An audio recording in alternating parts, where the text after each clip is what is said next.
Welcome to the Best 5-Minute Wine Podcast with Forrest Kelly. Quality and creativity that define rosé today. When you read all the chapters, they all bring a chapter to the big story of rosé. The Best 5-Minute Wine Podcast. So what gave you the idea that you could buy a property with a winery attached to it? Somewhere in your background it says, okay, I'm up for adventure, or you just didn't know how big of a bite you were taking here?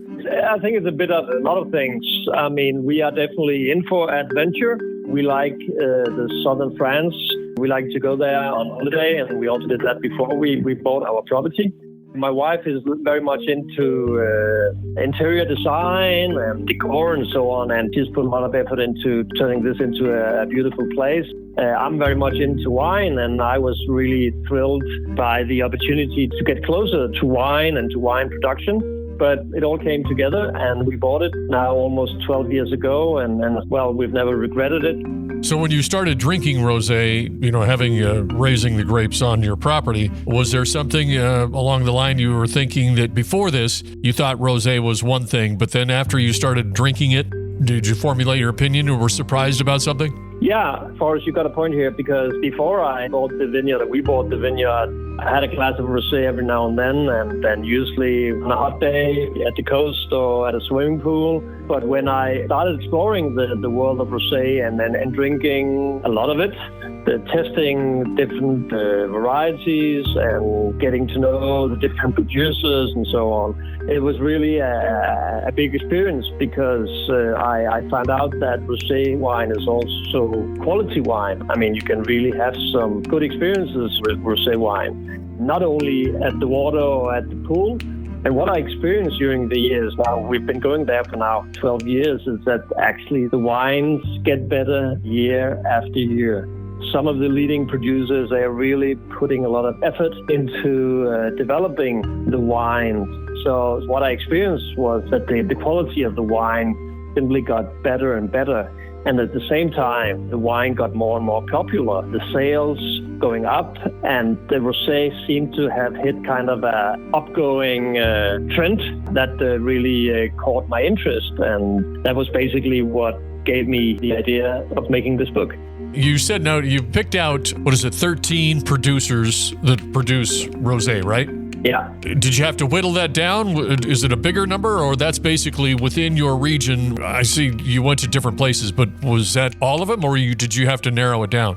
No, we definitely had to narrow it down, because we have been visiting a lot of producers, and we've not only been to the southern part of France, of course. Provence is kind of the heartland of rosé wine, so a number of the producers in the book are from there, and for good reasons. But I mean, we've been all around the world. We've also been to the US. We have a producer from California and one from Long Island. We have a couple from Spain, one from Italy, one from Germany. We have been up in the Champagne district and so on. So we've basically been around the world to visit these producers. And each producer is picked because the producer has a significant story, a fascinating story, but also a story that is kind of bringing a piece into the big story of rosé.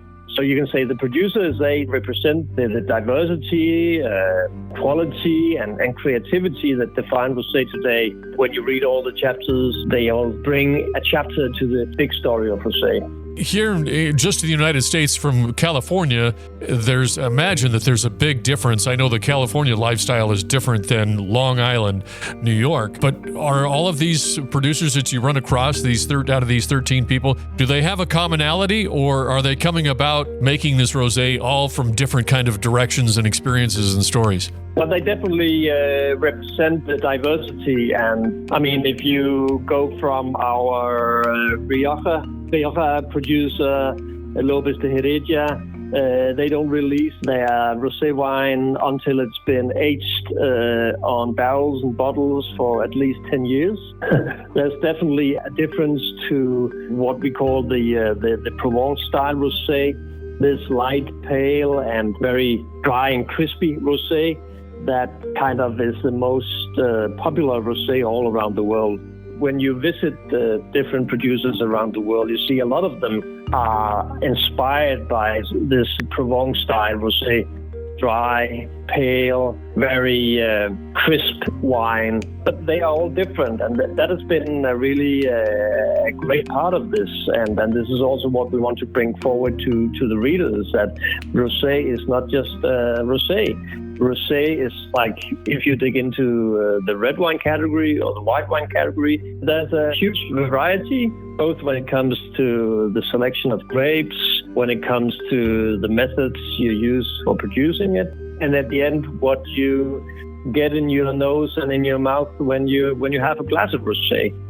And I think this is, for some people, a new experience, because I think a part of the story of rosé is that it's been kind of looked down upon. A lot of people have seen it not as a real wine, and for many years it was looked down upon. Yeah, I think many people have enjoyed a glass of rosé with some ice cubes in, because the most important thing was not what it tasted like, but just that it was chilled. And a lot of things has happened in the past couple of decades. So the way we look at rosé today is very different, and rosé has developed into a category on its own. The best 5-minute wine podcast. Don't forget my favorite part. Please like and follow. Oh.